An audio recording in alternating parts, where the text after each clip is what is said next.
Robschild, no investment advice. Welcome to the show where we view the financial markets using Benjamin Graham's investment philosophy, macro technicals, and a touch of crystal ball gazing. Today is Monday, June 23rd, 2025. Today's episode begins with our headline, Crude oil crashes 10.6%. Why it's not all good news.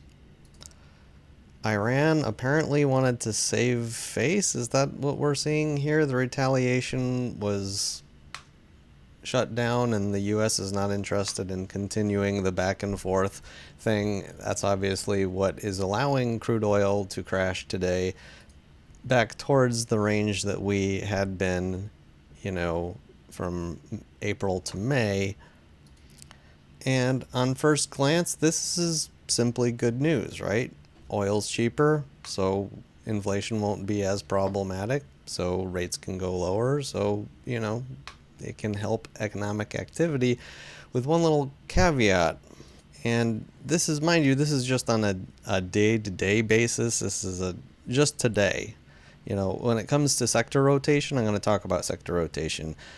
It's fractal. You can have something happen on one day. You can have something happen over the course of a week, a month, 3 months, half year, whatever it is. But from the day-to-day basis, when you have XLE, the energy cracking to the downside, on the same day as consumer staples rising 0.5% and utilities rising 0.5%, it just reminds me of what goes on in sector rotations. When you have negative energy, like very strongly negative energy performance, and you have positive in these other defensive areas, granted healthcare also actually dropped today, that is during the recession. And the reason this is because if there isn't enough demand of crude oil to, so that typically suggests things are hot and heating up and the economy is doing great, and the demand's just not there as far as the way that I see it anyway. It's not by choice. Crude oil has to be this low. It's sort of the only thing keeping the economy from collapsing in a way. So that's why I say, low crude oil is sort of good news until it isn't. What if it turns out to be that consumers are not going to be using nearly as much gas over this summer and the driving months as suspected, and oil drops much further? We can't even handle the prices that they're at. So it's just something to be careful of. When crude oil crashes, it's not always exactly good news. Anyway, moving on to our second headline, flash PMIs showing expansion. This is a snapshot from investing.com. Over 50, so that's expansion, first of all, and higher than the forecast in the flash PMI manufacturing and services. Both higher. Not a ton higher, but higher. I found it notable with this normally indicating good economic data that the Fed funds actually increased their probability of a cut in the July meeting from yesterday's probability of only 15% to 21%.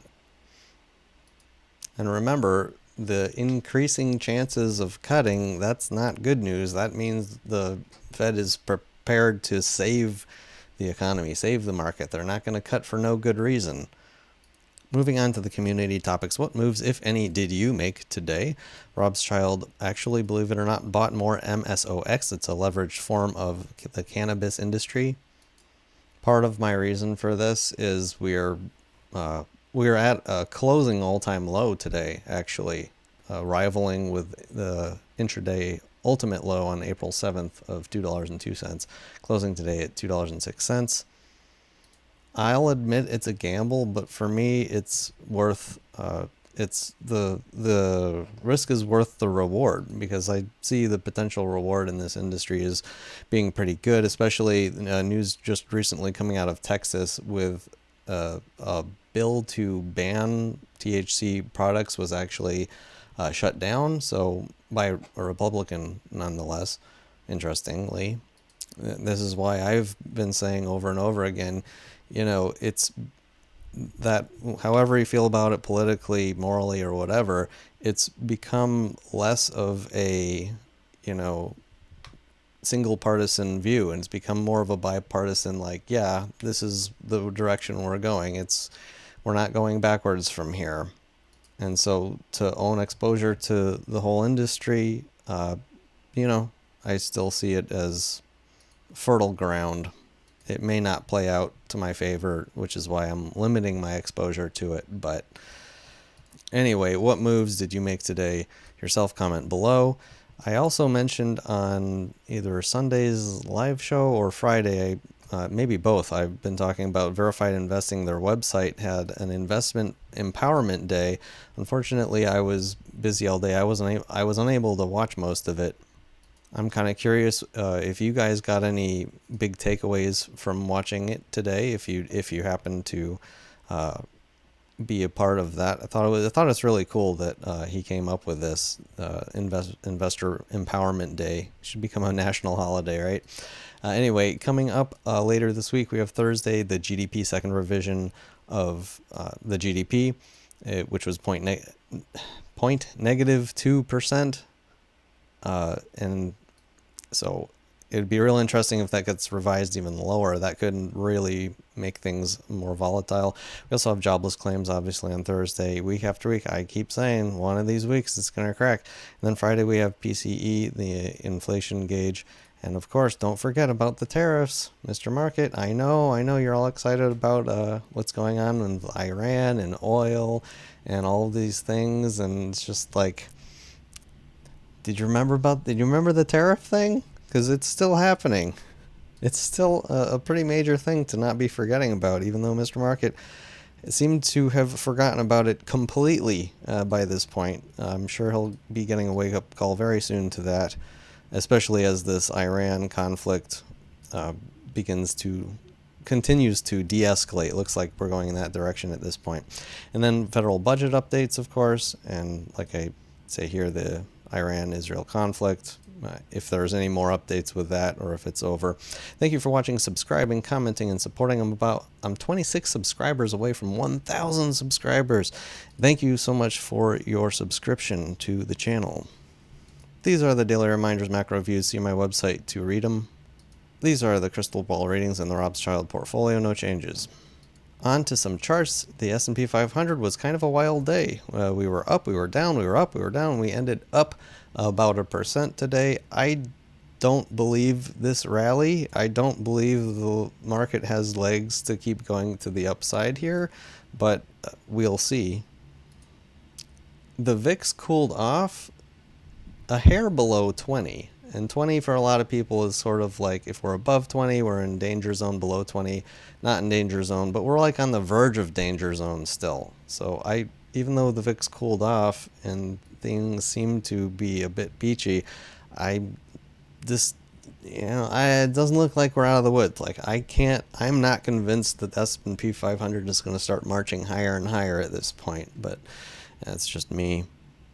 TLT, my favorite place to be, was getting really bullish today. Actually, intraday we hit 87.45 and then cooled off throughout the day. We're still up 0.3%, notably still inside this blue channel that I've been talking about for a long time now.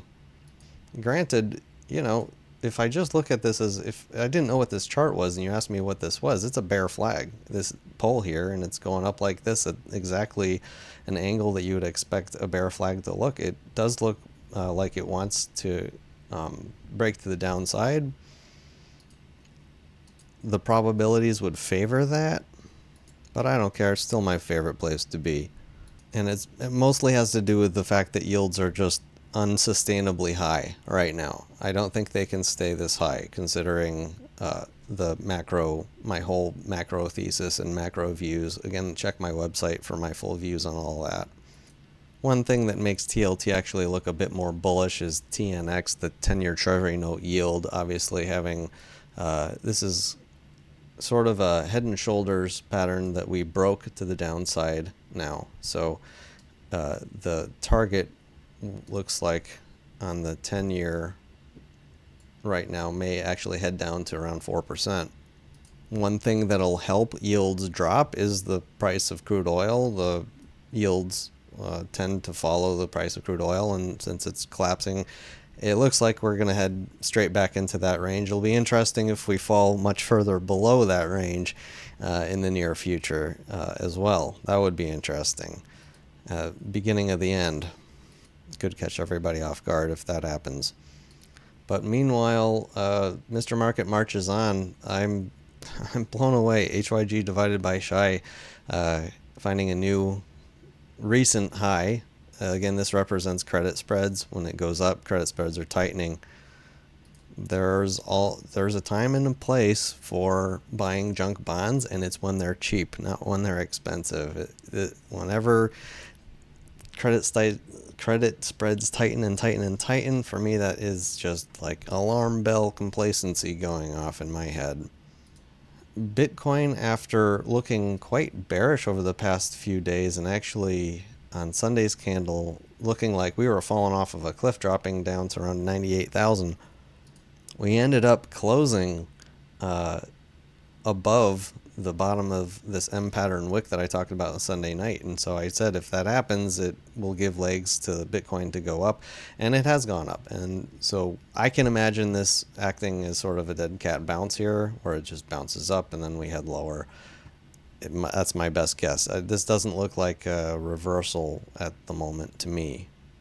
Next, I want to bring up Copper, Dr. Copper with a PhD in economics. Once again, I want to just mention that this line here from the major pivot low connecting these, boom, 1, 2, 3, and we cracked below.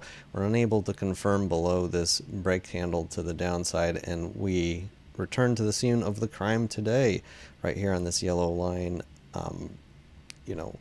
I mean, from the perspective that we engulfed 1, 2, 3, 4 days, that looks pretty bullish on copper, but at the same time we're still below this wedge pattern here, which suggests there's more likely more downside the way I look at it. It's just a guess.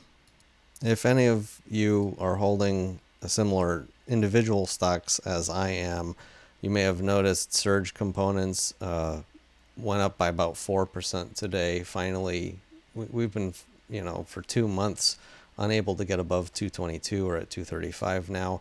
I consider this Benjamin Graham, current assets outweigh the total liabilities by enough that if you were to liquidate the thing, the shareholders would get a lot of money, and so that makes it severely undervalued. And I'm kind of curious if we're going to be heading up to my target selling around 307. And then another one of my holdings today, one of my individual stocks, went up quite a bit today. Ingalls. I think in English we'd say Ingalls Markets, Mkts. We've had this very clear wedge we've been coiling in, and then the last 2 days just absolute catapulting to the upside. This is very, very bullish looking. Again, if you've been following my show, you may know my target on this is to sell between $80 and $90 a share, which I think is a more fair value. This is another Benjamin Graham type situation where I do think that this has intrinsic value that's much higher than where the current price is. Specifically 80 to 90, which is where I'll be selling. And that's all from me in my crystal ball. Thank you for watching. Thank you for your subscription, and hope you enjoyed watching, and see you next time. Robschild.